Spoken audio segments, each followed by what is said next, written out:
The Aleppo siege is creating a humanitarian crisis on Turkey's doorstep. CCTV's Mihal Bardavid reports from the border where thousands are trying to enter. There is an awkward silence on the Turkish side of the Kilis border with Syria. Turkish police, international journalists, and some Syrian civilians pace about.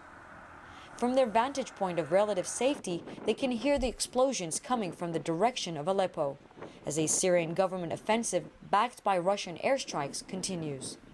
We're at Kilis at the Turkish-Syrian border, and though it looks calm here at the moment, just a few kilometers down this way are tens of thousands of Syrian refugees behind closed doors waiting helplessly. Though the Turkish authorities have not allowed them to enter so far, they have delivered some aid supplies in hopes of easing some of their suffering. Across the border is chaos, fear, desperation. Syrian refugees are seen walking in lines from dusk till dawn. Children grabbing their parents' hands tightly. They have arrived at the gate, but the Turkish government has yet to open it. This unexpected wave of refugees has been challenging for Turkey. Authorities are distributing blankets and food, and it's been reported that a temporary makeshift camp is being set up. Earlier, Turkish Prime Minister Ahmet Davutoğlu told a donors conference in London he was overwhelmed by the numbers.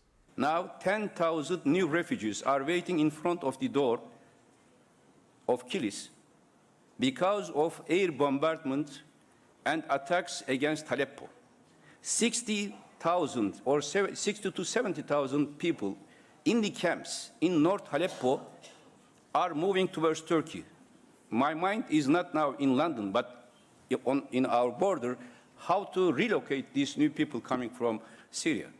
The Syrian government offensive and Russian airstrikes in Aleppo come at a sensitive time, as an international effort was underway for peace talks on Syria.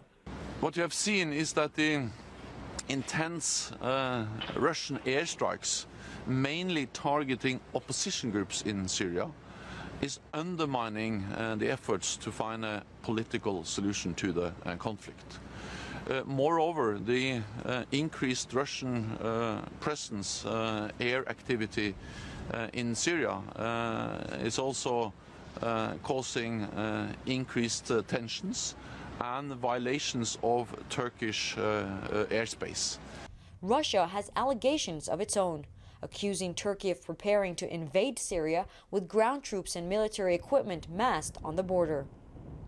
Turkey strongly denies any such plans. Meanwhile, desperate witnesses say Russian airstrikes are getting closer to the border. Though it's not clear when or if the Turkish government will open a crossing, it's near certain that with each passing day, thousands more Syrians will line up.